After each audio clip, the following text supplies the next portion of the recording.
Conseils pour choisir ces luminaires suspendus. Faisant partie des éclairages les plus tendances, les luminaires suspendus sont prisés autant pour leur apport esthétique que pratique. C'est une solution d'éclairage qu'il est possible d'installer dans toutes les pièces de la maison et qui s'adapte à tous les styles de décoration. Alors, comment choisir un luminaire suspendu? Je vous donne quelques pistes à explorer. Les différents types de suspension. Les luminaires suspendus servent généralement à assurer l'éclairage général d'une pièce et se placent donc au centre du plafond. Dans cette famille de lampes suspendues, on distingue plusieurs types de luminaires, le traditionnel suspendu, le plafonnier, le lustre ou encore le ventilateur de plafond. Le plafonnier qui s'accroche au plafond n'est pas proprement parlé un suspendu. Si vous voulez un modèle classique qui convient à tous les styles de décoration, le classique suspendu existe depuis des générations. Pour plus d'originalité, on tourne de plus en plus vers les lustres. Les ventilateurs de plafond avec luminaire quant à eux associent la fonction de brassage d'air avec une fonction éclairage. Les suspendus d'extérieur sont à installer au-dessus d'une porte d'entrée si vous avez un porche ou sur le plafond d'une terrasse couverte. Les critères pour choisir un luminaire suspendu. Pour choisir un luminaire suspendu, le premier réflexe est bien entendu de considérer la pièce dans laquelle vous allez l'installer, ses dimensions, sa forme, le style de la décoration.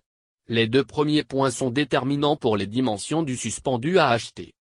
L'espace de la pièce. Il est question ici de proportion. Tout simplement, si vous avez un grand espace, évitez les petits luminaires suspendus. Et vice-versa, un suspendu imposant ne rendra pas bien dans une petite pièce. Il faut donc déterminer le bon diamètre pour que le luminaire soit bien proportionnel au volume d'espace de la pièce. Ainsi, pour une petite pièce de moins de 10 cm2, le diamètre du suspendu ne doit pas dépasser les 40 cm. Pour une pièce de taille moyenne, moins de 15 cm2, ne dépassez pas les 45 cm de diamètre. Enfin, pour une grande pièce, le minimum est de 50 cm de diamètre. La hauteur dans votre plafond. Une fois le diamètre idéal du luminaire déterminé, il est maintenant question de la hauteur à laquelle le fixer. En règle générale, il est recommandé de garder un minimum de 2,15 m entre la partie basse de votre suspendu et le sol si vous avez une hauteur sous plafond de 2,5 m au moins. Pour un plafond plus bas, préférez un plafonnier ou alors vous pouvez aussi vous tourner vers un luminaire mural. Dans la salle à manger, le suspendu se place au-dessus de la table à manger, à hauteur de 1,6 m du sol. Le principe est de laisser un espace entre 65 cm et 1 m entre la table à manger et la partie basse du suspendu. Prenez aussi en compte la taille de la table à manger.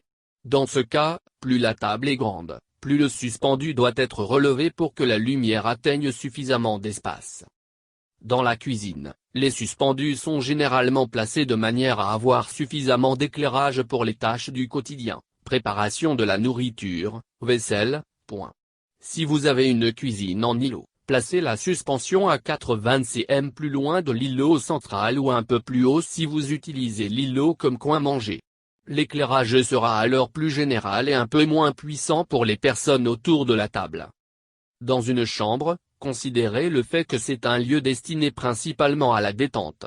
Pas question donc d'une forte luminosité. Comme éclairage général, placez le suspendu à 2 mètres du sol environ. Et pour régler la luminosité à votre aise selon le moment et votre humeur de la journée, il est préférable d'équiper la lampe d'un variateur d'intensité.